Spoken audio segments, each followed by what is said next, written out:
Laipply podcast. If Joe Biden was unaware that the power of the presidency was being stolen underneath his nose, who was really running that cover-up operation?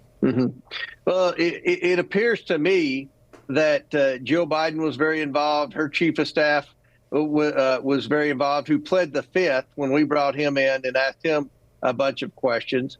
And then, Jeff Zients was the chief of staff. One thing that about made us fall out of our chairs was when Jeff Zients was being deposed. He said, when we asked who all was in the room in the decision-making process with certain pardons, he said, well, Hunter Biden was in the room. I mean, are you kidding me? The Democrats would attack us for investigating the Biden family influence peddling, and then to find out that Hunter Biden had a seat at the table in the decision-making process for the pardon after he himself had been pardoned. I mean, you can't make this stuff up. At the end of the day, you never saw Joe Biden issue a statement or answer questions about any of those pardons. So classic Newsom just on social media. He comes out and goes, I don't know what Trump is talking about. 8 out of 10 of the top state murder rates are in red states, right? Which he was right. That is true. Right. But of course, when you go and then look at what the cities are with the top 10, 9 out of 10 are Democrat. And the only one that's not Democrat just switched to Republican 6 months ago, and it's on its way down. Yeah, it's all the cities that are Democrat run. He's finalized details of a trade agreement with South Korea following his meeting with the president there. And now our president says that he's confident he can strike a deal with Chinese leader Xi in their high-stakes meeting that will happen later tonight. Lucas Tomlinson on the road today in South Korea. Lucas, hello there. Well, good morning, Bill. President Trump has arrived here in South Korea with all the pomp this country can muster, including fighter escorts, the red carpet. And just moments ago, President Trump announcing that the U.S. and South Korea have inked a $350 billion trade agreement. Of course, the United States is South Korea's second largest trading partner. And part of the pomp are some gifts.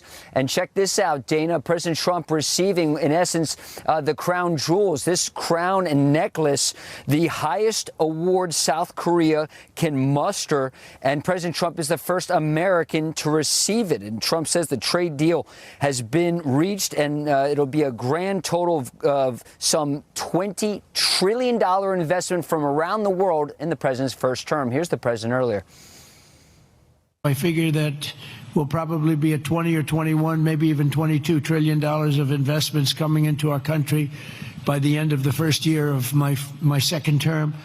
And, we had a tremendously successful first term. It is going to come back and bite the city. He is so far left, and he mixes his leftism with Islamism. He's going to make the de Blasio years look like the golden age. And I can tell you in Florida, we're affected by this just with the law enforcement alone. If you're working at NYPD, do you want to go out there and risk your life knowing that the mayor hates you? No, a lot of them are not going to want to do that. And in Florida, we've established a $5,000 recruitment bonus. So if you are somebody that doesn't want to serve under that guy as mayor, you come to Florida, any state or local law enforcement agency, you get $5,000 right at the top. Okay, Fox News alert. We've got that key interest rate decision. It is out now. The Federal Reserve cutting interest rates by 25 basis points. That's a quarter point. And the markets have been rallying into this decision. The Dow up 150 points right now at another record high, although there's a bit of sell-off happening on the news, as does sometimes happen. Welcome to another hour of America. While the old guard sharpened their knives, the cover-up got unraveled before our eyes. Combers now got receipts, 100 pages deep. It's titled, The Biden Auto Pen Presidency. The report's on Bondi's desk. They're asking the AG to void anything the auto pen signed off on. That means executive orders, pardons, anything. Sorry, Fauci. The actions of President Biden simply were not all his own actions, and there are major implications to that, including all the pardons that he signed. And it wasn't just pride that powered the pen. There were incentives. Take, for instance, Biden's senior advisor, Mike Donilon. Mike had it made. He was loyal to the core. Even after Biden bombed the debate, Mike swore Sleepy crushed it. Only concern was his scratchy voice. What Mike didn't mention then was the bonus he was due if the big guy stayed in. Were there any circumstances in which you would have received a bonus? Yes, there was. What were those circumstances? That Joe Biden would have been reelected president of the United States. What would the bonus have been?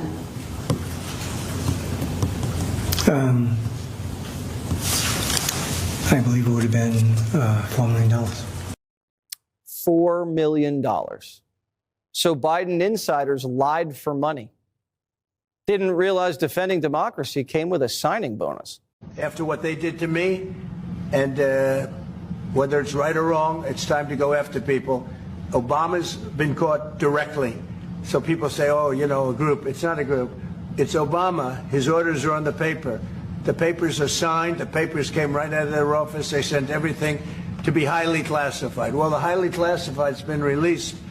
And what they did in 2016 and in 2020 is very criminal. It's criminal at the highest level. So that's really the things you should be talking about. The shot that you should be talking about is they caught President Obama absolutely cold. Tulsi Gabbard.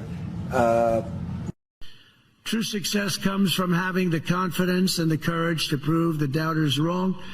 And oftentimes you'll go the opposite way of almost everybody, and you'll be the one that's right, and the others will be the one that's wrong. And that's where you have your greatest successes. And that's what America and our Indo-Pacific partners really are doing this week, and what our businesses and entrepreneurs do each and every day. That's what you do, the most successful people in the world. Together we're solving the challenges that no one before us has ever been able to solve, and we're forging a free and open Indo-Pacific.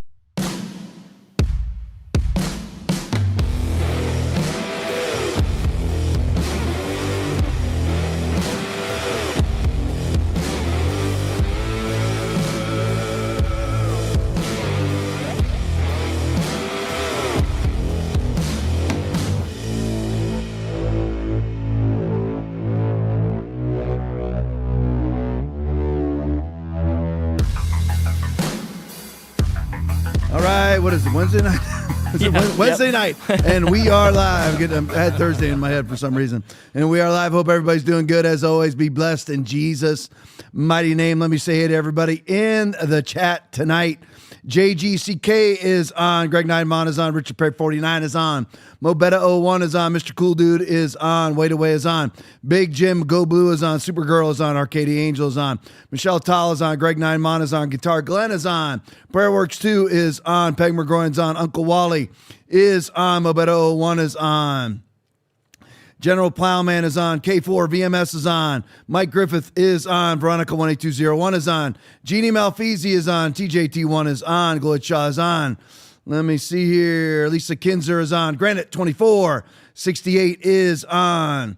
Scrolling down. D9597 is on. Keeper 1376 is on. Deb New 2011 is on. Let me scroll. Sunwoo 45 is on. Milwaukee James is on. Lita Bonita is on. Jim Brody is on. USA Abbey Girl is on. Let me see here. Scrolling down here. Let me grab a couple more. DK Jackson is on. Bud 64 327 is on. Les Cruz Brown is on. Snag Dog is on. And Johns 127 is on. Confederate 1 is on. Conservative Warrior is on. Let me grab 2 or 3 more here. LA 106 Times is on. Let me see here. Somebody I haven't seen yet. Let's see. Luann 5 is on. All right. Leon Fish Puppy. There's one more for me. And Ever Eden is on. Love you guys. Appreciate each and every one of you. All right. So lots of stuff is now being revealed, percolating to the surface, or if you want to say like gas bubbles in the swamp are now percolating to the surface in a very smelly aroma in our nostrils from the Biden administration is now percolating to the surface as more and more gets declassified under the current FBI. And by the way, just so you know, I'm not a huge fan of the current FBI. Like a lot more could have been done. A lot more needs to be done. We'll see if it actually ever gets done. And a sad thing recently is, you have Kash Patel flying all over the globe. in the FBI private jet to go see his girlfriend.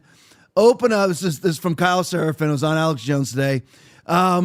You have Kash Patel flying in the FBI private jet while you have a government shutdown. So everybody gassing up the jet's not getting paid. All support services for the jet are not getting paid. The staff on the plane not getting paid. And Kash Patel's flying off to in his private jet to go see his girlfriend, who's half his age, open up for a wrestling event, singing. So that's just not good, okay? And Kash Patel's on the record actually meeting with Kyle Seraphin saying, I'm going to put an end to that. I'm going to put an end to this abuse of the FBI jet, as Christopher Wray was caught abusing it himself, flying off to his own personal vacations. So, I mean, again, Kash Patel is one of these guys, if you parallel it to the NFL, he's a good offensive or defensive coordinator, but he's not a good head coach. He shouldn't be in charge of the FBI. It really has turned out. A lot of times you see him in the background and you see his press conferences, and it breaks my heart to say it because I was a big Kash Patel fan. He's a deer he's got a deer in the headlights look on his face. Yeah. And it's just, and a move needs to be made in 2026. Drastic moves need to be made. If Trump is actually serious about prosecuting the people who prosecuted him, which needs to happen. Otherwise, they're going to prosecute him when he leaves office, or they're going to prosecute J.D. Vance or Marco Rubio, whoever the next president is, whoever the next significant Republican presence is. That's who they're going to go after until they learn to swallow the ipecac of their own medicine. So anyway, it's just sad. Another sad note before we get into the smelly Biden administration is that Trump has now decided to cancel student debt. Aaron always seems to breathe. I don't know, he's on 2 nights in a row bringing me bad news right before the podcast starts. And that's just Aaron's way. Hey, did you hear the Trump's, because, but I mean, Aaron's got, again, he's black pill with red sprinkles. So anyway. I have to poke the bear. Yeah, right. So, and Aaron brought up a very, very good point. You follow Aaron on Twitter. He brought up and said, okay, now we were against this under the Biden administration, so I'm assuming we'll be against this now. So just for the record, Aaron, if you have the debt clock available, I don't know if you have it up yet or not, but if you do, I'm against it. Yeah. Yep. I mean, why are we paying off people's student loan debt? Nobody paid mine off. Nope. Nobody paid Will's off. Nobody paid off anybody that I know's college debt. So why are we paying off people's college debt? A lot of these people are actually wealthy. Why are we paying their debt off? And even if they're not, tough crap. You chose to go to college. You chose to either get a useful or a useless degree. That's on you. And by the way, my degree's useless. So I went and got a useless degree. Football paid for part of mine, but the thing is, my parents paid for the rest of it. I was lucky I had parents that could pay for it. So I didn't go into student debt, but I've had friends that did, and it took them 10 years to pay off their student debt while they both were working. And they never even made the assumption that the government would pay it off. Why is Trump doing this? He comes out, he does 5 great things in a row. And the thing is, when he does something stupid, it's really stupid. Yeah. That's the problem. If it was mildly stupid, that's one thing. Like when he hires John Bolton. Why would you ever, I know that's Trump 1.0, but why would you ever hire John Bolton? I mean, in a myriad of others that we could name. But I'm just saying, and bombing Iran, I know some of you are for it, shouldn't be, because all that is about bombing people who are not part of the global bank, which is run by Israelis and also out of London. That's all that it is. That's why everybody's anti-Russia, because they refuse to be part of the World Bank. But I digress. So anyway, but he does so many great things. You just would love the streak to continue. But the problem is that when he does something like this, how is he any different than Biden? And by the way, we're still spending at Biden levels, even though we're in the midst of a shutdown. And again, I reiterate this to you, that there's 4 million federal employees, and this only affects, this total shutdown affects 750,000 of them. 3 or 4 of which are the ones that are responsible for Kash Patel's jet being fueled up so he can fly around the United States and go see his girlfriend, who is a strange sort of Israeli possible Mossad asset. I don't want to throw that out there. I mean, there's a lot of those connections, but kind of weird. No, Tom. I mean, she's like, there's women that are out of your league, And then there are women who are a different species. Okay. And she is way out of his league, half his age, and has Israeli ties. But again, that would never happen. I mean, it's not possible that every single congressman and senator, with the exception of Thomas Massey and Marjorie Taylor Greene, have an AIPAC representative attached to them. Hey, I mean, come on, folks. I mean, come on. I mean, it's like James O'Keefe right here. I mean, like if she's too hot, yeah, something's wrong. I mean, you know what I'm saying? I mean, Cash has got a worse dad bod than me. Okay, and it's like, come on, dude. But I digress again. And again, that's great that you got your girlfriend, you're flying all over the place to see her sing and open up for a wrestling event. But Aaron, how's the Epstein files looking? Still not here. Flight log? Still not here. Okay, just checking. Yeah. Okay, so there we go. But I mean, Pam Bondi had a death threat, so I mean, let's all concentrate on that. Yeah, that's important. You know, but anyway. So, all right, let's get to the Biden administration here. And again, let me just reiterate this to you before I jump all over Joe Biden, which he deserves. I love Trump. And just whenever he does things like this, the student loan debt forgiveness is beginning, I believe, in July of 2026. Okay, it's just absolutely ridiculous. It's ridiculous. And I'm assuming that is to pander to the vote for the 2026 elections. Folks, that never freaking works. You could come out and say, I am a Democrat. I am now pro-butchering the unborn and lopping off testicles and calling men women and women men. They're still going to vote Democrat. You can do whatever you want to do. It's never going to work. So again, this is Trump trying to pander to win the 2026 election. You want to win the 2026 election? Release the Epstein flight logs and energize people like me. Because we're the only ones that go out and vote in these midterm elections. And hardly anybody votes in the midterm elections without Trump on the ballot. I believe it'll be different this time. But if you really want that, you need to energize the Wills and energize the Aarons, energize the Mace, and energize the Hughes out there. That's who he needs to energize. You're not going to get these queers for Palestine, Palestinian state advocates to go vote for you because you've given them free tuition. That's not going to happen. You're not going to get these rabid white women who have lopped off all their hair and trying to look like a dude and want to slaughter every single baby on the planet to come out and vote for you. You're not going to get Zoran Mamdani's voters to vote for you because you give them free tuition because they're going to Columbia. It's not going to happen. You're never going to get it. You're not going to get the Islamic vote. It's never going to happen, even though now you're paying them free tuition. It's not going to happen. So why do Republicans continue to try this crap? It never works. All it does is disenfranchise your base, like people like me. I'm going to vote anyway, but I'm a radical. I'm an absolute radical. I vote every time the polls are open. Most people don't. I mean, I vote in all the local county crap with the ordinances I don't even understand. I vote for them or against them, half the time not really understanding what I'm voting for because it's all in legalese. But anyway, I digress. All right, so Grace Chong video. Here we go. Let's talk about Arctic frost for a moment here. Kash Patel declassified and turned over nearly 200 pages, good job, Kash, of documents to the House Judiciary Committee. They show that in early 2022, the FBI sought $16,000 of Aaron's money, Will's money, my money, your money, to travel, probably on the first class tickets, to travel and interview Trump electors. Remember, these were the provisional electors. Has that ever in Arizona, I believe maybe New Mexico, I'm trying to read here. But anyway, New Mexico, Arizona, Pennsylvania. They had these provisional electors. What that meant is in case the election got overturned somehow, as I thought it was going to. I thought for sure that was when I was a true believer. And now I'm a little more hard-hearted, and I'm like, yeah, this is never going to happen. And I list towards Aaron's black-pilledness, although I'm not going to jump over that cliff just yet. But anyway. Not yet. Not yet. We're working on it.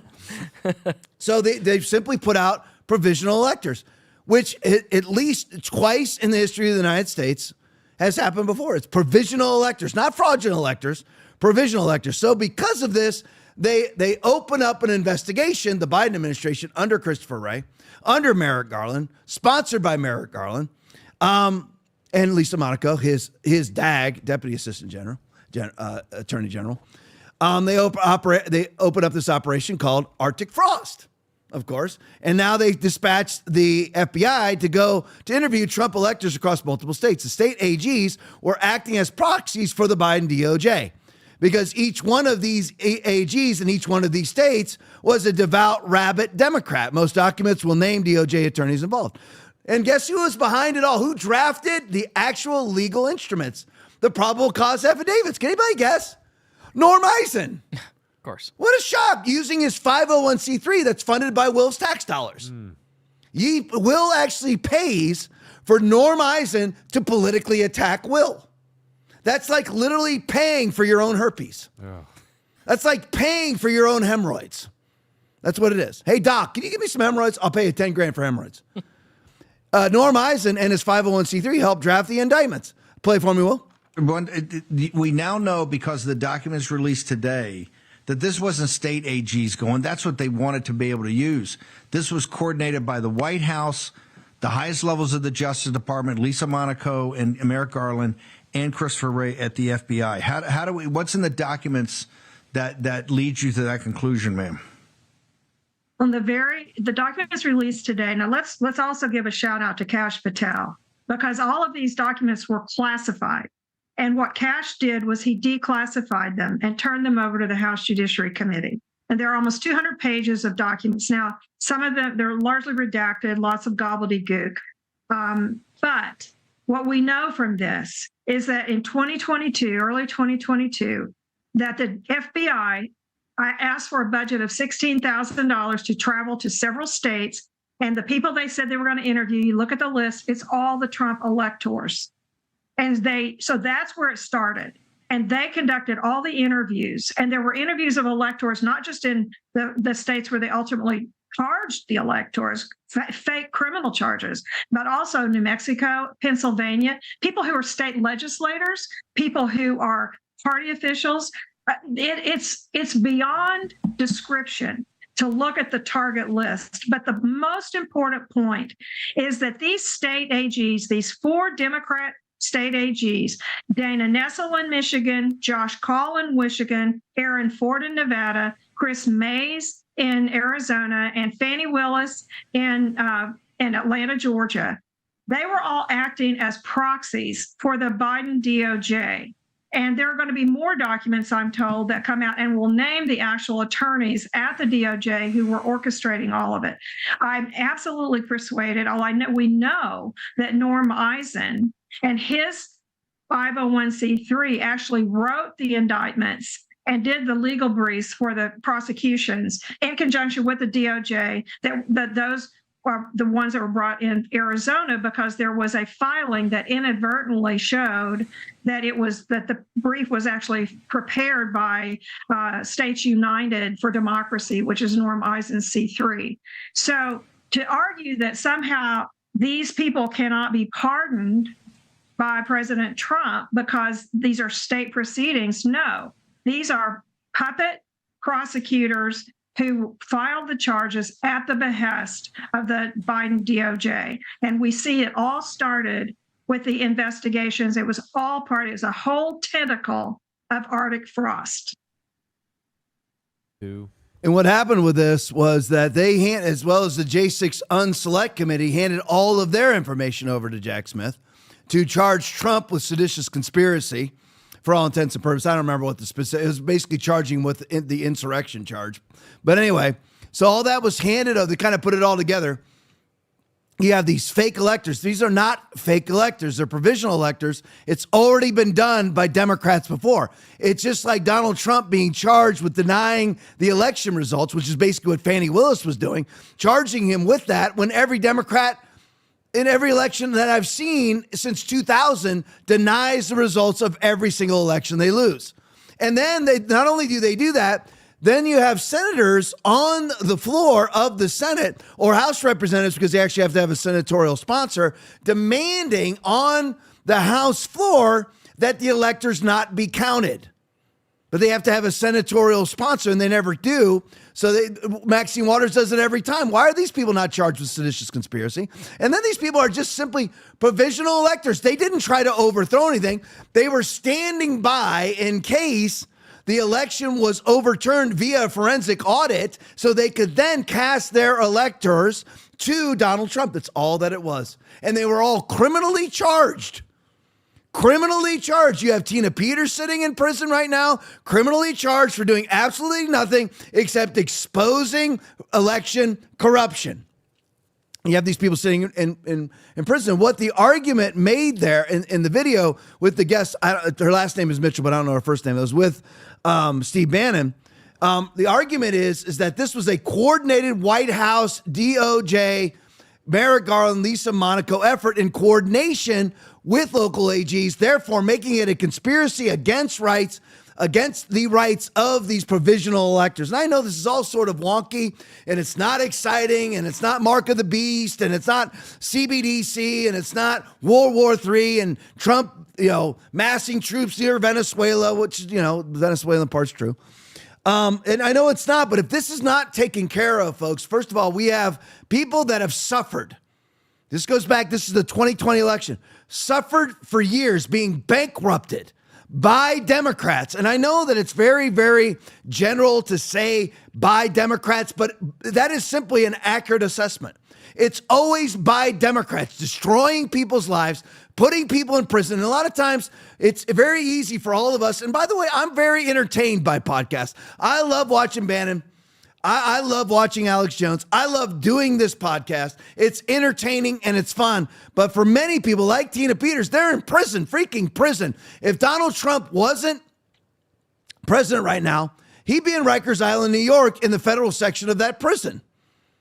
It's real deal. And other people are dead. Charlie Kirk is dead.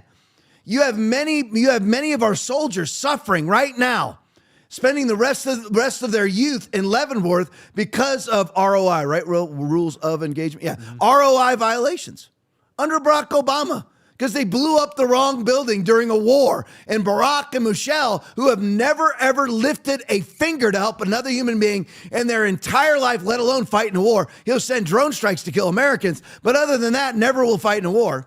Sends these people to prison for a decade for an ROI violation. That's who these people are.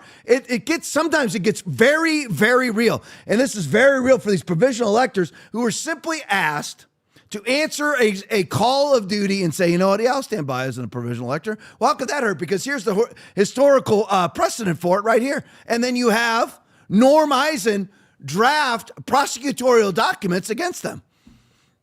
As you and I pay for Norm Eisen's 501c3 via Democratic Party NGOs funded by our tax revenue. I mean, it's just absolutely infuriating. And that's Arctic Frost. There's other components to it. I got a little information on Arctic Frost. Refers to a controversial FBI investigation launched in April 2022, code name for its focused on alleged efforts to interfere in the 2020 U.S. presidential election results by being a provisional elector after the election. Particularly the fake elector scheme. They were never fake. They're provisional. So what the Democrats who have done this before, were they fake? No, they were called provisional. But when we do it, it's fake. It's like if you and I question an election, we're a threat to democracy and we're part of a seditious conspiracy. Democrats, right now, Kathy Griffin's out there right now saying it was a legitimate election. Nobody's saying that she's a threat to democracy or a seditious conspiratorialist. Not at all. But so again, and it's very simplistic to say it, but there's a two-tiered, hierarchical, hypocritical system of justice in this country. And if that's why this all has to be prosecuted, if it's not prosecuted, we're going to continue to be victimized on our side of the aisle. And again, a lot of us, we have a normalcy bias. It has never really landed on us. My pastor's Rodney Howard Brown. It landed on his doorstep. He got arrested for keeping his church open during COVID. And he's actually the one that turned Ron DeSantis around to make it where churches were considered 36 hours later after Rodney Howard Brown was arrested because of the public outcry. Ron DeSantis said, you know what, churches are now essential, but he had to pay the price. So it's all fun and games until you're actually the one bank freaking rupted by the DOJ, who can just simply use prosecution as your conviction, use prosecution as punishment, because he just bankrupt you for 7 years. And you're like, well, and they finally say, you know what, we're going to drop the charges after you're bankrupted. This happens all the time. And we sit a lot of them. I'm not trying to badmouth any of us because it's us. I'm not just talking to you. All of us were very entertained, but this is real deal stuff. These people are freaking in prison. These people are being bankrupted by the Democratic Party. So that's really what it was. Let me see if there's any more to it. President Donald Trump in August 2023 for conspiracy. It served as a precursor to Special Counsel Jack Smith's federal indictment against former President Donald Trump in August 2023 for conspiracy to defraud the United States and obstruct an official proceeding related to January 6, 2021, Capitol riot and election certification. The probe was initiated under then FBI Director Christopher Wray and Attorney General Merrick Garland with involvement from Deputy Attorney General Lisa Monaco. It was transferred to Smith, Jack Smith. All that information was given to Jack Smith. And then all the J6 Unselect Committee information was given to Jack Smith. And they didn't even interview one pertinent witness in that case. But anyway, all right, so more on the Biden White House. The storm has arrived video. It feels like we're all kind of numb to hearing about all the bad things they did and then never seeing anyone held accountable. Here's John Solomon on Sean Hannity. Play for me. His inner circle, Joe Biden's inner circle, covered up for the country the fact that he was in mental decline and that he was so unavailable to do his job on a daily basis that the staff secretary, probably the most important person in the White House, the guy you see next to Donald Trump every time he has a press conference and he's signing a document, Will Scharf, well, Joe Biden's version of that person, Nara Tanden, didn't see him for 6 to 8 weeks at a time. She had no idea whether he'd approved the documents that were coming through her hands. He was an AWOL president in decline, and the people around him misled the American people. That's what this report says. And then the man sitting right next to you on the screen, Jim Jordan, releases some bombshell documents today in this other investigation. What do we know now? We know that the memo that the FBI used to open up Arctic Frost, which then targeted 160 Republicans, 92 conservative groups, 8 senators, 1 House member, a president, and a vice president, was really deficient under the guidelines of the FBI. The memo that opens up Arctic Frost uses words like evidence suggesting. It doesn't actually lay out a predicate. And it's looking at a crime that by submitting alternate or fake electors, as they use, or fraudulent electors is the term they use here, they committed a crime. The memo does not address the fact that in 2 prior times in American history, similar fake, fraudulent, or alternate electors were submitted in South Carolina, 1876, Hawaii, 1960. No prosecution occurred. That isn't even mentioned in the FBI memo. So bombshell stuff from Jim Jordan and James Comer today. What are you interpreting from these discoveries? And the question I get asked most often, you come up with all this information and nothing ever happens. Now, things are beginning to happen that never happened before. Where do you see this going? Well, I think Kash Patel and Pam Bondi are going to continue to provide extraordinary clarity to Chairman Jordan, Chairman Comer, and others to get the evidence to make the decisions about whether crimes were committed in this process.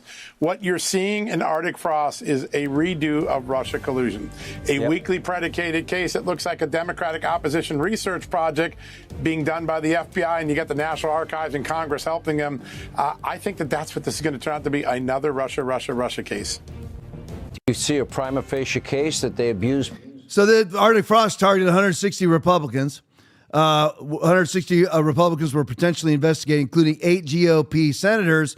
Personal cell phone metadata collected via tolling data, 1 House Republican member, 92 individuals and groups linked to Trump's allies, such as Turning Point USA, and officials from battleground states like Arizona, Georgia, Michigan, Nevada, Pennsylvania, Wisconsin, and New Mexico. Government-issued phones of Trump and former Vice President Mike Pence were seized with White House assistance. This was wait a minute. I thought we were supposed to. I thought that the DOJ was supposed to operate independently of the White House, but this was all done with White House assistance because.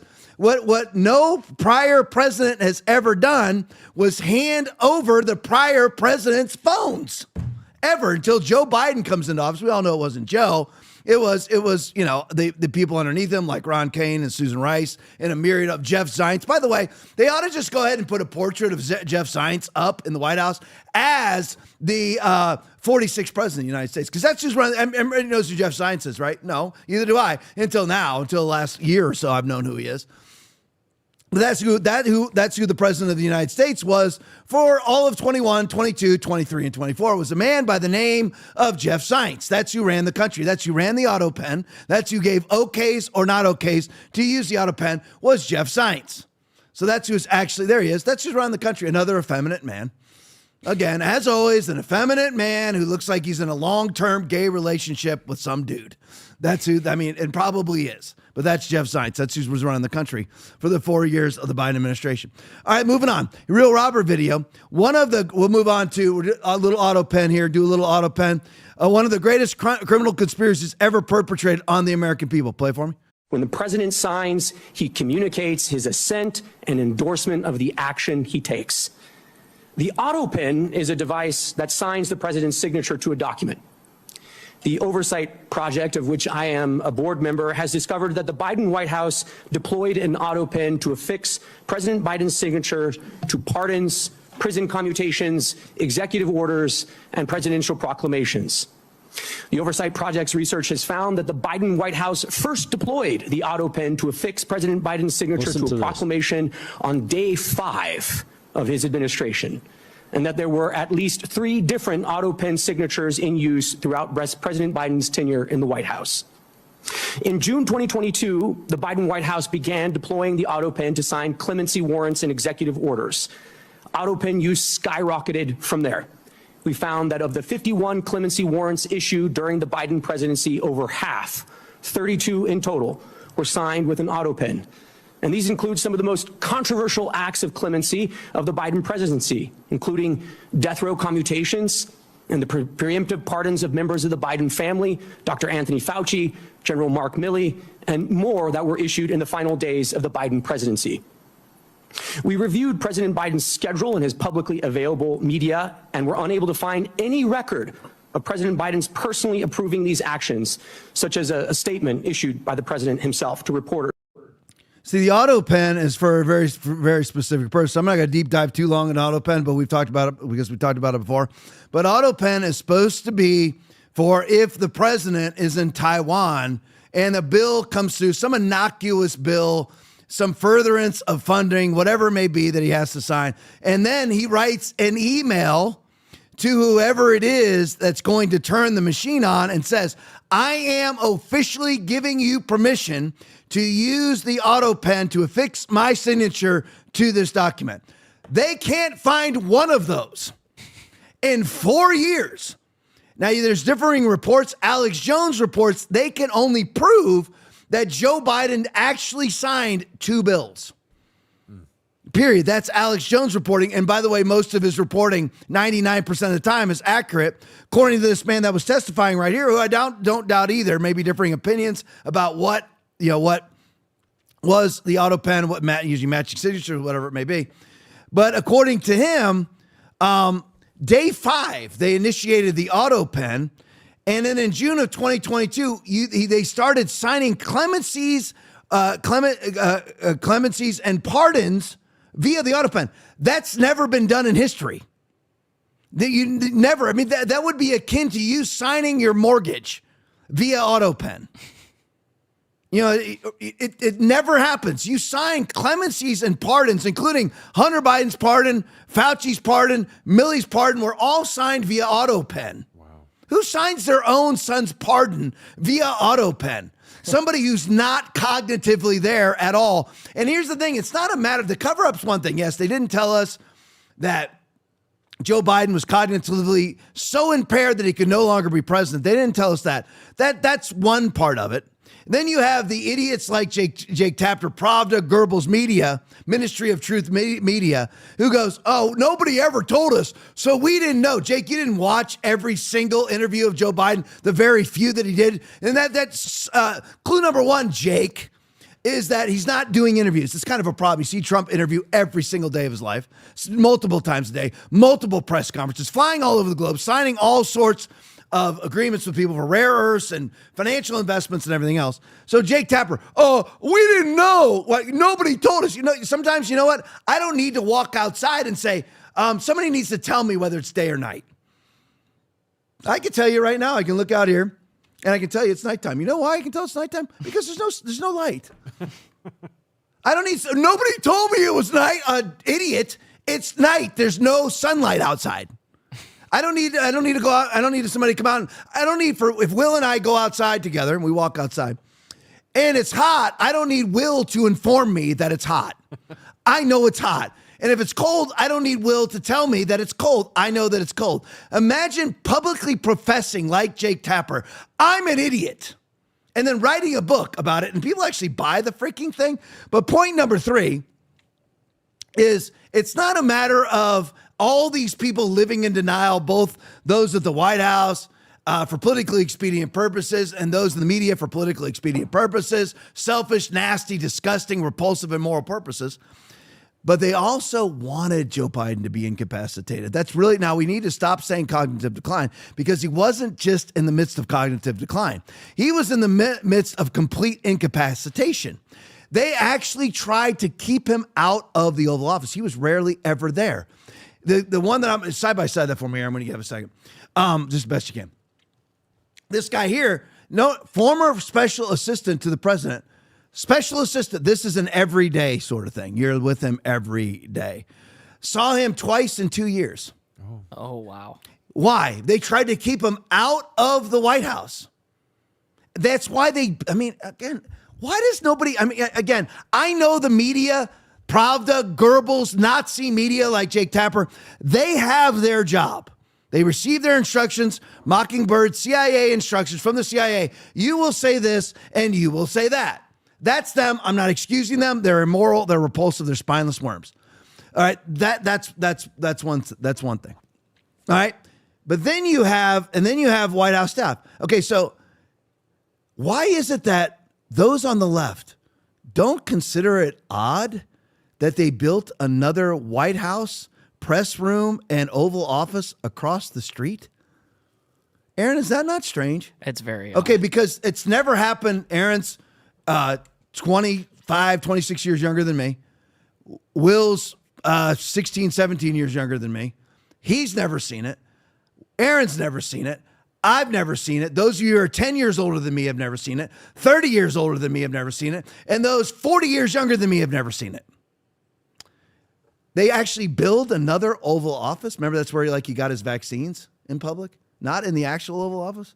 Why would you do that? Because you don't want them there, because you're conducting the real business of the country, not for the country, but for yourself. I should never say they're not conducting business for the country. They're conducting business to personally profit themselves. People like Jeff Zients and everybody else.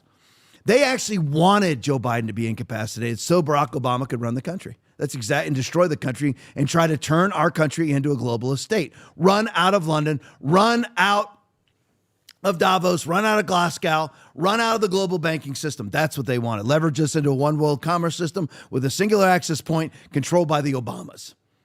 This is somebody, yeah, Aaron, side by side, Kenny. I'm just asking. There's 591 people that are watching right now. I'm curious. And everybody needs to like and share. But get on Twitter, get an account on Twitter. We're trying to break through on Twitter. Actually, have get some views on Twitter. We just can't break through for some reason. Because Aaron ran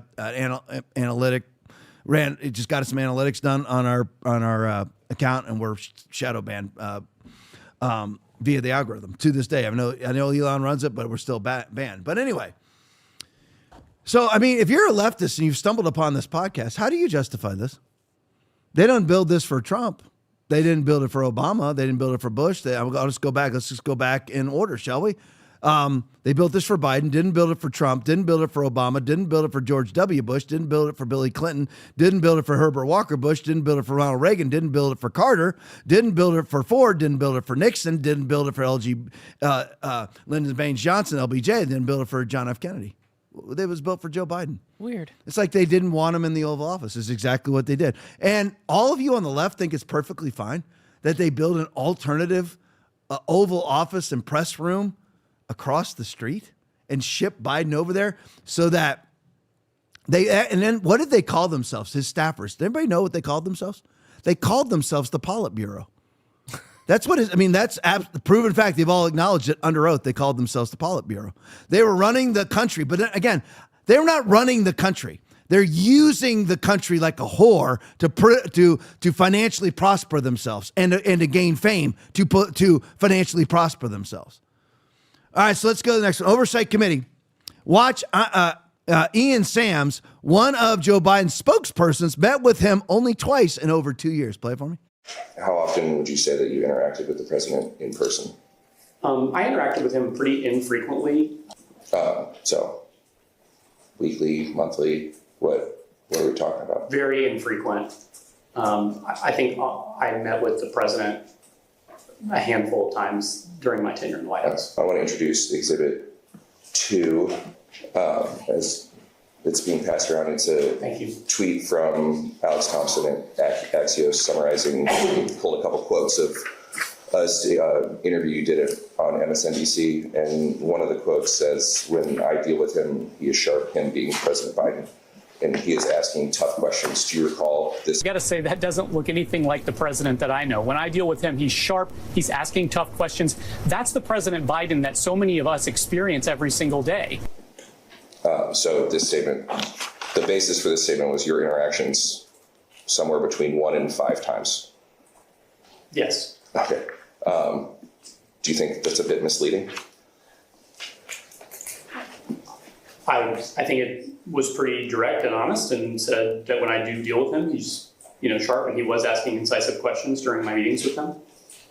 But you dealt with him 5 times in 24 months. That's not exactly a large scope of knowledge on how he interacts with staff. You don't think it's missing some context? I don't. Do you think that statement suggests that you deal with him more than you did? I don't think so. I mean, I spoke about my own interactions with him. That's the President Biden that we experience every day. But to the best of your recollection, 4 meetings, 2 were in person.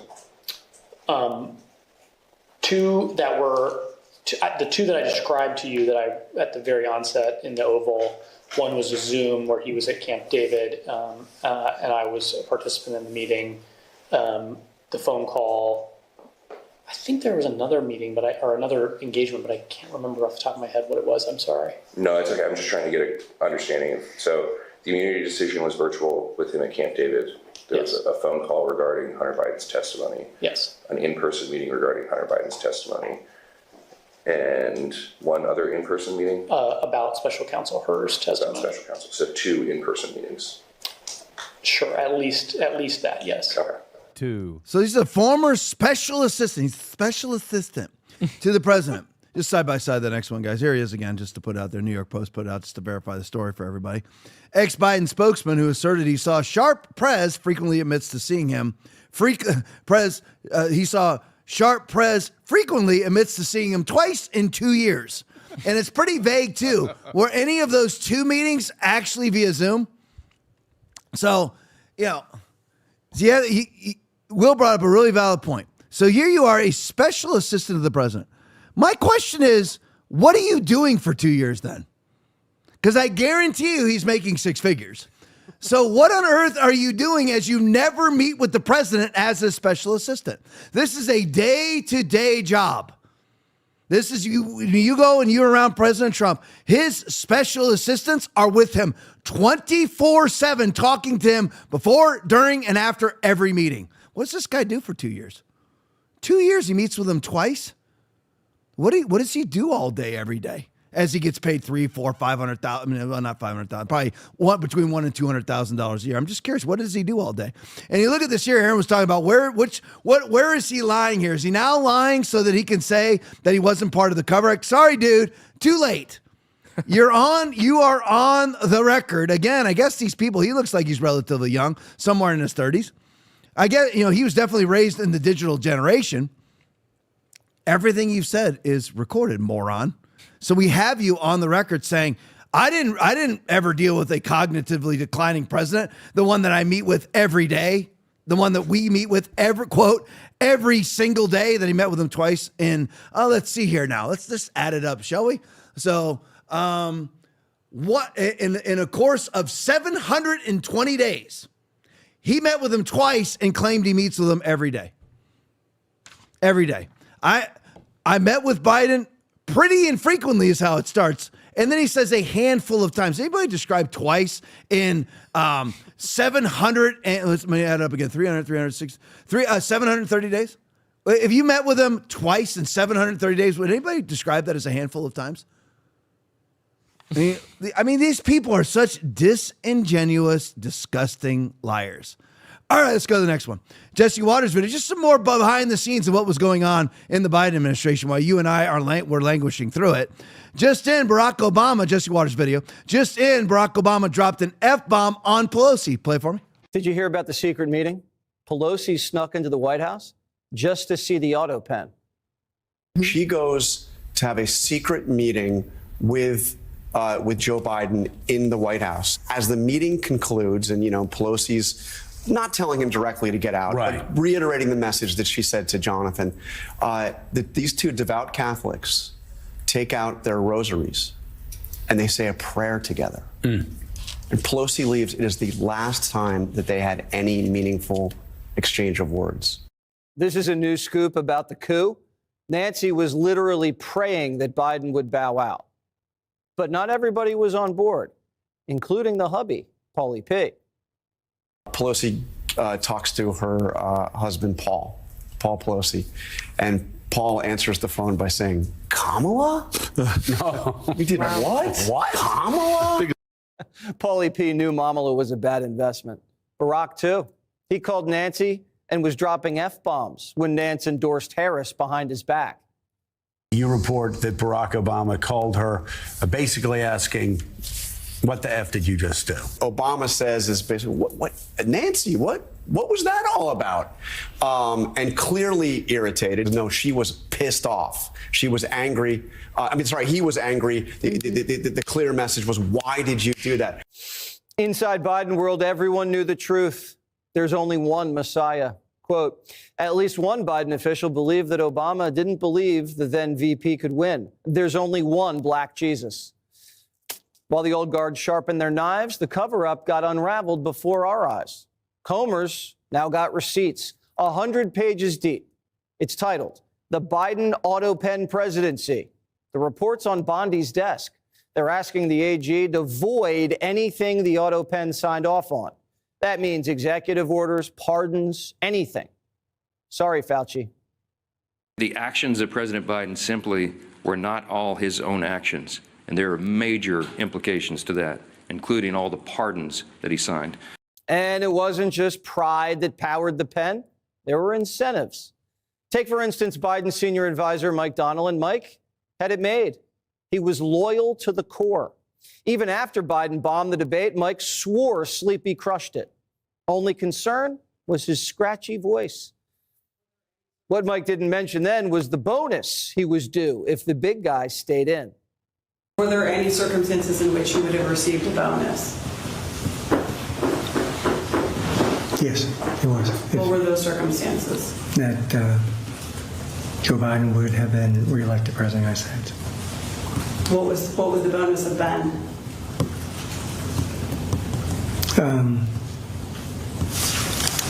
I believe it would have been $4 million.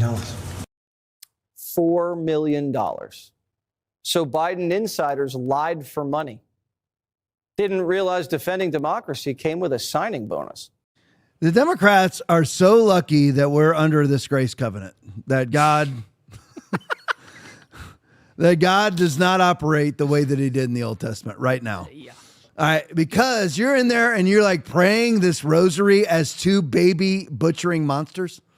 I love how they describe, and I'm no big fan of the Catholic faith at all. I was raised Catholic. I'm no big fan of it, but I'm just saying there's some saved Catholics out there. I'm just, they stumble upon salvation somehow. But anyway, but if you are a devout Catholic, I mean, you're devout, and I've had relatives like this too.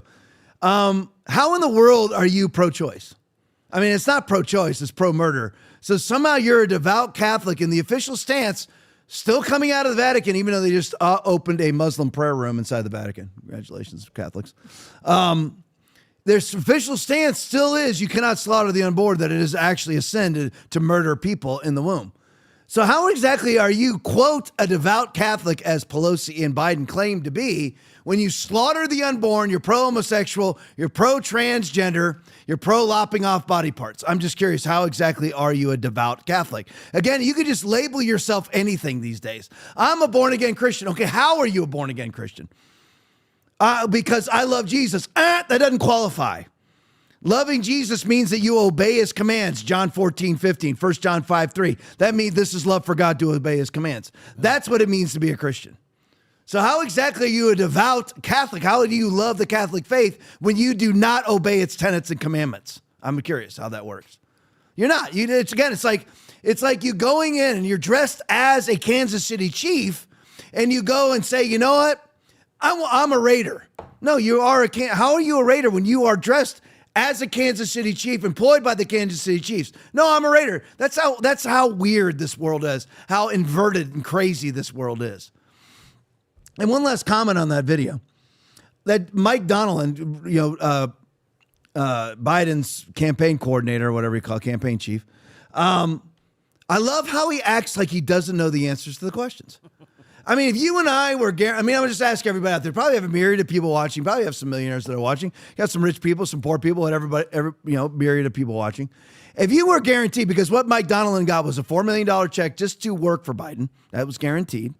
And he got a $4 million bonus if Biden won the election. So he had pretty vested interest in saying how great Biden did after the horrible debate, because he gets $4 million if somehow he can ride that incapacitated pony across the line.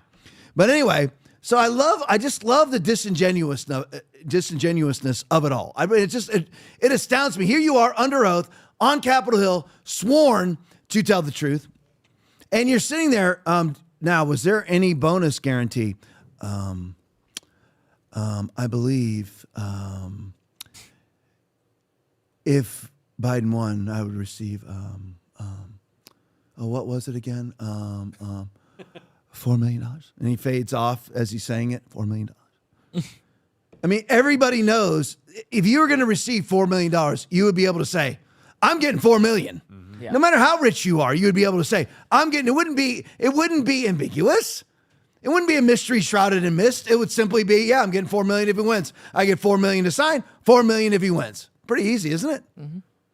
Any fighter that you ever talk to, they'll tell you, I get X amount of thousands for showing up, X amount of thousands for winning. Everybody knows it. The NFL, everybody in there's a multi-millionaire, but they can tell you exactly what their bonus structure is. Every last one, I get this many sacks, I get this many millions. That's how it always works. Rapid Response 47 video, fake news, CNN. Can't believe the massive drop in Americans who say the economy/inflation are the top problems facing the U.S. compared to last year. Play for me. Well, Matt was mentioning about the econ playing such an important role in last year's presidential election. The top problem facing the U.S. is economic per Gallup. Last year, look at this, 43% at this time, 43% of Americans said the top problem was economic. Come to this side of the screen. It's just considerably different. We're talking about 24%. We're talking about a drop of near 20 points. And more than that, we're talking about across all of the different political groups, right? Democrats, independents, Republicans. We see that the percentage who say the top problem is economic has been falling through the floor. And more than that, we're talking about inflation. The percentage of Americans who say that the top problem is inflation has also been falling, which is, I think, very much surprising given all the news that we are hearing about the economy. It really is surprising. How does this compare to the historical look at how people feel about the economy? Okay, so, let's talk about, we'll go through history, right? Let's take a look. The top problem facing the United States is economic. In the average midterm election, it's 35%. It's 35%. Look at where we are now. Again, it's 24%. It is lower. Fewer Americans right now are saying the top problem is economic than historically have said that the top problem is economic. So it's not only that the top problem being economic is lower than we were at this time last year, it is lower than we have historically been, despite all the news about how the economy is supposedly softening. And going back to front, we still have another year for Trump to work on the economy to lower that midterm attitude towards the economy/inflation. So normally in a midterm, 35% of the public is very concerned about the economy. 35%. Right now, with Trump only 10 months in, only 24%. 11-point drop are concerned about the economy. The only people that are talking about the economy being bad are people on the left. I don't consider it bad. I mean, the church giving's up. My expenses are basically the same. So I don't see a bad economy at all. The only people that are espousing a bad economy are the multimillionaires on CNN. They're the only ones. I don't see anybody else espousing a bad economy. And in October of 2024, the top problem, voters said the top problem, 43% of voters said the top problem was the economy. Right now, October 2025, only 24% of voters are saying the economy is the top problem. And those are just simply Democratic Party activists. 24%, that's it. So listen, we are on, again, I'm not blackpilled. I still have hope. I even still have hope in Dan Bongino and Kash Patel. Not much there, but a little bit. I have a lot of hope with other areas. I love Tulsi Gabbard, RFK Jr., lots of hope, seeing a lot of positive things in those areas. Bongino and Patel have not been impressive, but Patel is releasing documents. But these are amazing results. These are way ahead of the midterms. If they continue, we're going to win the midterms for the first time in I don't know how many years. I mean, basically a freshly elected president, for all intents and purposes, statistically speaking, always loses the midterms by vast margins. And by the way, the polling right now is showing, when you're talking about your static poll numbers, it's only Democrat +3. It's normally Democrat +11. So normally there's 11% more Democrats ready to vote than Republicans, or registered to vote than Republicans. Now it's +3 right now already, and we're still a year out. So you got a year now for Scott Presler to go and register more Republican voters. So things are looking very good for us. They really are. So even but we have to talk about the negative, because if you don't talk about the negative, you sweep it under the rug and you act like everything's perfect. That's called being white-pilled. Then you don't ever actually solve the problems, and you're setting yourself up for a collapse. Let's go to this one. Patricia video, Jasmine Crockett's secret stock portfolio was not disclosed, nor does she report her stocks or stakes in major pharmaceutical, fossil fuels, and marijuana investments. Play it for me. So yeah, Jasmine Crockett is in some serious trouble because it turns out she had a secret stock portfolio. And if you're unaware, members of Congress are required to complete a financial disclosure where they disclose every bit of money they have, every bit of debt they have, and every investment they have. Yeah, she lied through her fucking teeth. She actually owns stock in at least 25 companies that she didn't disclose. By the way, that's a crime. Now, the thing is, she did admit this while she was a Texas state legislator. But when she got to Washington, she was hush on that. So it wasn't like you could pretend, oh, I didn't know I had those. No, she knew because she had already disclosed it. And then she just forgot, when she got to Washington. And here's probably the reason she wanted to stay quiet on it. See, most of the corporations that she had money in benefited from actions she's taken as a lawmaker. Not to mention also the stocks she owned are pretty much complete opposite of what she stands to believe in. Even though she's against big pharma, big oil, and massively in favor of green energy, yeah, she was invested in DuPont, ExxonMobil, Johnson & Johnson, AstraZeneca, Amazon. Oh, and she was doing her damnedest to invest everything she could into weed. But basically, straight out, she lied. She hid her stock holdings, which again, I will remind you, is a crime, but let's be real. She's not going to get prosecuted because we don't punish anybody in Congress who commits a crime. And Aaron asked this question. This is all I'll talk about. How is it that nobody knows this? They all know it. The DOJ knows it. She's lied. She has lied to enter into Congress. She has basically DQ'd herself from being able to be in Congress. It's like Letitia James disqualified herself from being the AG of New York because she claims her primary residence is in Virginia. And nobody does the freaking thing about it until Donald Trump comes along. So now this has been revealed. Just send it over to the DOJ. Let's see if there's any crimes involved here. Or maybe you can disqualify her so she can be primary. By the way, she's being districted out of existence anyway by the redistricting in Texas. So Jasmine can enjoy her last year in Congress right now because she's not going to be reelected. So we won't have to deal with her eyelashes and everything else, and her ghetto accents that she changes as needed. So hopefully, the redistricting should, remove her right out. It basically is. It's already pretty much a done deal that Jasmine Crockett's term in Congress, unless she runs in another district, is gone. So that's a beautiful thing. All right, let me do a little bit of this before we go. Nicholas Holscher tweet: the Bill and Melinda Gates Foundation has funded skin implants. That's strange, isn't it? And Bill's in the headlines right now. Bill's in the headlines because he's reversed himself on all his climate change rhetoric. All of his rhetoric is now reversed. He's saying it's no longer an existential threat to humanity. After basically my entire adult life having to listen to Bill Gates tell me that the oceans are warming and Miami will no longer exist in 2014. This is what we've heard. This is the guy who's trying to, right out of the Matrix, right out of Terminator Salvation, scorch the sky. This is the guy trying to release reflective, disgusting particles into the atmosphere with nobody's permission because of climate change, suddenly says that climate change is no longer a threat. Why would that be? Well, we'll get into that in just a second. Because he has his various avenues to leverage us into a one world commerce system with singular access to all commerce controlled by Bill Gates. You know, like Tom, you said Obama earlier, all of them. Gates, Obama, the Schwabs of the world, the Trudeaus of the world, all of them. The bourgeois, globalist, leftist, elitists who never live by their own policies. They have guns, they have walls, and then they tell you can't. So Bill's trying it in multiple different ways because you want to control people's finances. You have to have CBDC infrastructure in place. You have to have social credit system structure in place. All that infrastructure was put in place via the vaccine mandates. So the vaccine mandate technology where you had a on your phone, remember Ursula von der Leyen? She's very proud of her COVID, her vaccine passport. She's very proud of it. She's looking forward to using it on her tour. Remember all that? One of my favorite video of all time. So that one there. So you remember that. So all of that, you're like, well, we won because we turned back the vaccine mandates. No, all the CBDC infrastructure was put in place by the vaccine mandate infrastructure. It's all the same. It's digital checkpoint infrastructure, leveraging you into a one world commerce system.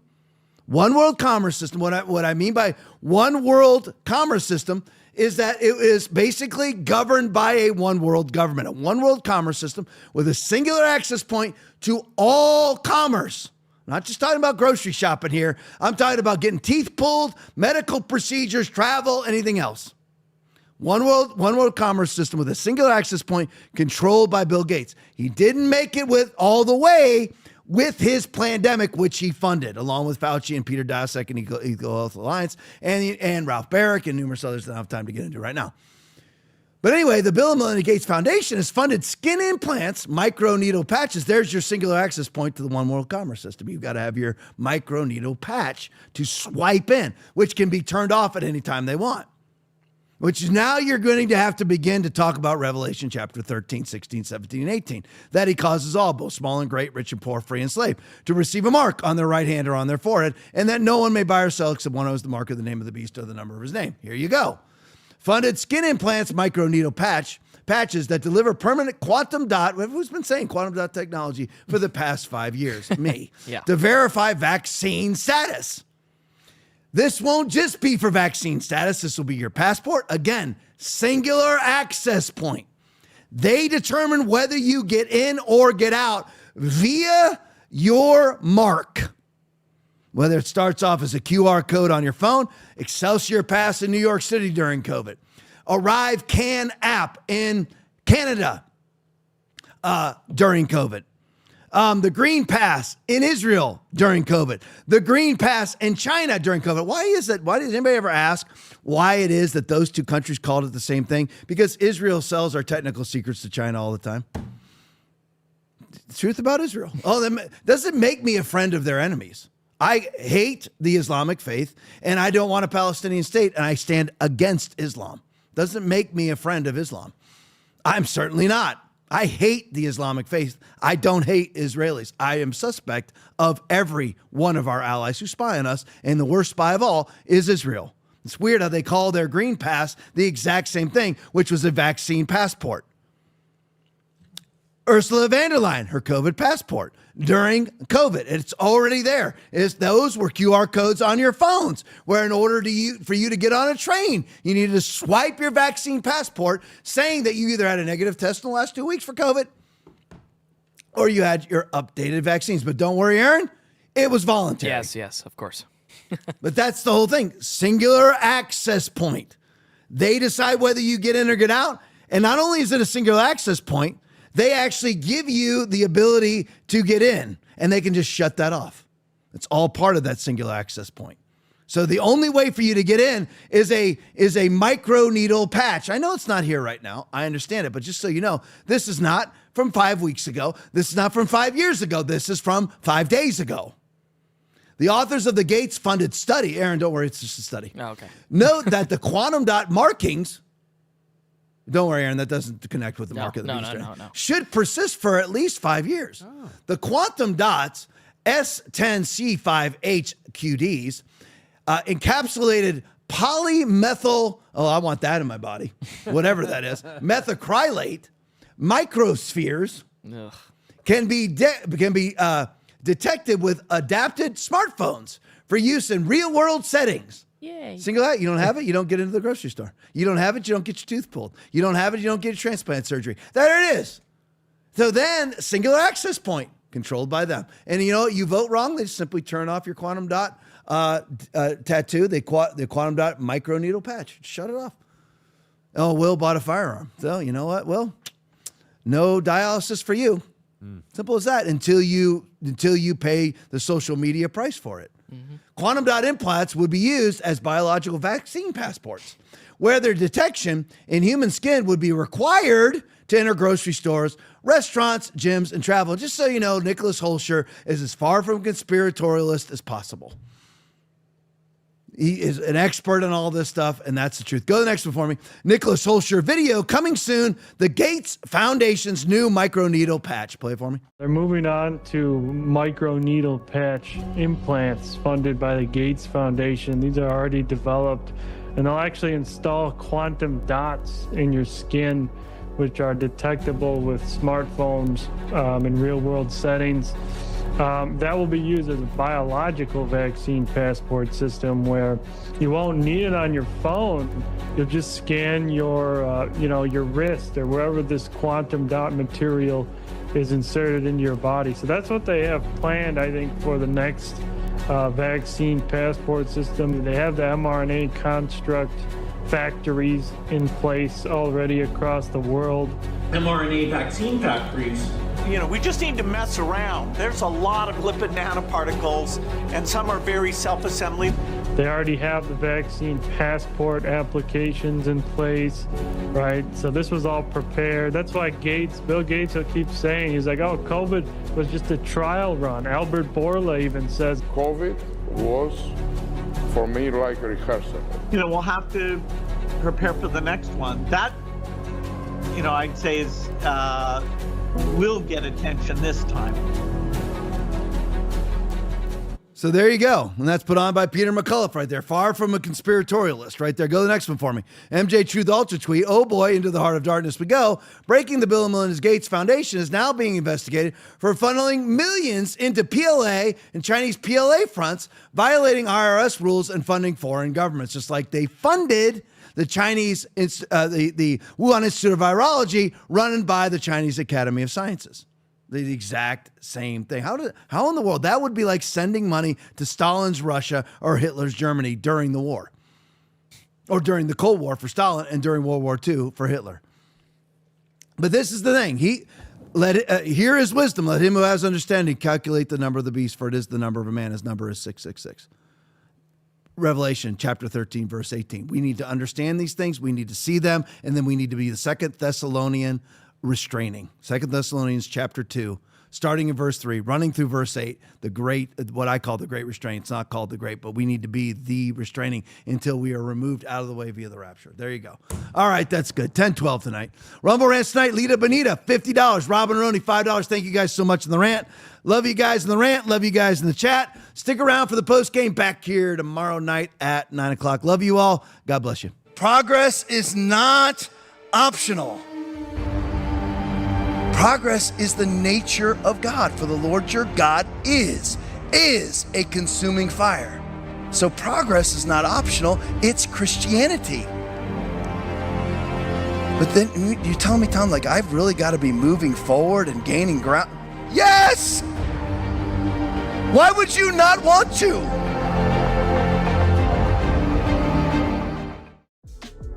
Have you ever had a question you were too afraid to ask? Or a thought you knew everyone was thinking but no one dared to say out loud? Welcome to the Hope Hotline, where nothing's off limits and we say what others won't. Real talk, raw truth, your questions finally answered. Thanks for watching the Tom Laipply podcast. We appreciate your support. As a special thank you, when you donate $25 or more, you will get a free TLP koozie. Enjoy your favorite cold drink while tuning in to our latest takes on current events. Your support keeps us going. Donate now to claim yours. Yesterday, I tweeted about maybe we should have a tunnel connecting US and Russia. And with Elon Musk's Boring Company, the tunnel can cost only $8 billion. And the original price was $36 billion. Wow. So we have modern technologies that can really unite us. And yes, of course, we also have to be cognizant that many people in the US don't want Russia to get close. They have interest in weapons sector and other sector. Yes. But I think at least having dialogue, at least having better understanding of one another is definitely in the interest to avoid security risks worldwide. I woke up every day as a Black woman who is queer. And as the first openly queer person to hold the position of press secretary for the President of the United States, I see every day how important visibility and representation are. I am a Black, gay, immigrant woman. As the first Black, openly queer White House press secretary. As a Black woman, as a person who's also LGBTQ. As a Black woman who has walked through the walls of the White House. That I meant a lot to people because of the communities that I represented. And they felt seen when they saw me at the podium, whether it was women of color, Black women, queer community, LGBTQ community, immigrant, they felt seen. I am a Black woman, I am a queer woman, I'm an immigrant, I'm Black, I'm a Black woman, I'm queer, I'm an immigrant, and I'm Haitian American. Venezuelans' votes. I want to ask you, why not have the Coast Guard stop them, which it is empowered by law to do?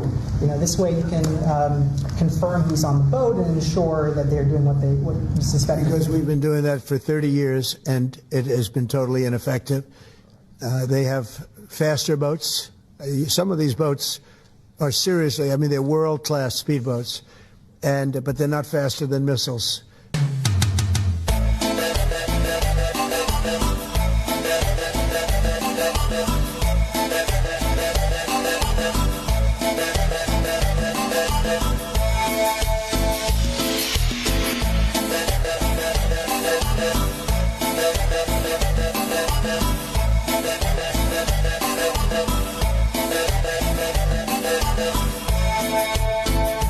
What do you make of this? Is this some cognitive dissonance, or are they just lying? No, I think we're all being silly by saying those things out loud. This is just act two of what we saw during Trump's first term. First term, they tried to do it politically with impeachments and dossiers and stories, and the exact opposite happened. It made Trump a martyr. They tried to legally arrest him for bull, and it didn't work. But what they did was that on the second time around, they're now going after a certain population of people. The reason why you say, well, we can prove it. At what point in the last 10 years have we been seeing this where they've ever come back and said, we were wrong about Russia, or we didn't say that? That's not the reason why they're saying it. They're not saying it for rational people to question it. They're saying for people who just read a headline. He's Hitler. So then they go look and click. Now you see ICE agents trying to do their job and civilians trying to stop them because they're like Gestapo. So you have that. Now you have those riots. And with the government shutdown, the Democrats are not, and no time soon do they want it back, because they're going to get the second part of their faith, where you're going to have the people who are not getting welfare checks, people who are no longer getting the WIP programs, all the stuff. What do you think the worst of that group's going to do? Yeah. They're going to loot stores. So you're going to have anarchy in the street. You have an undersized police force.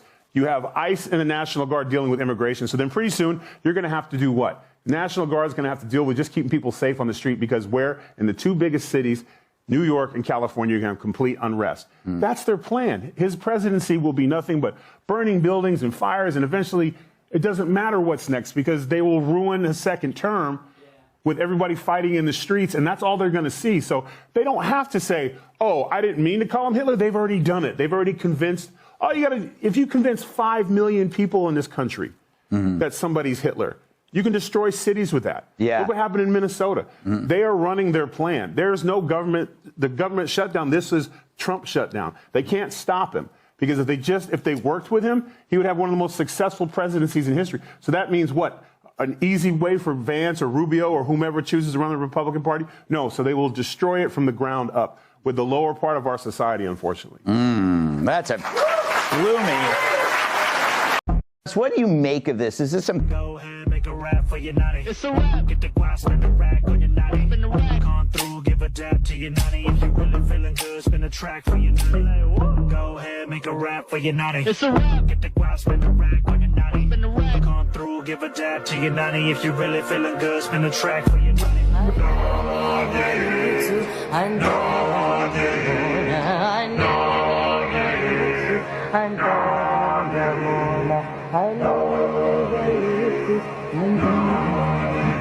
Gather with the ball.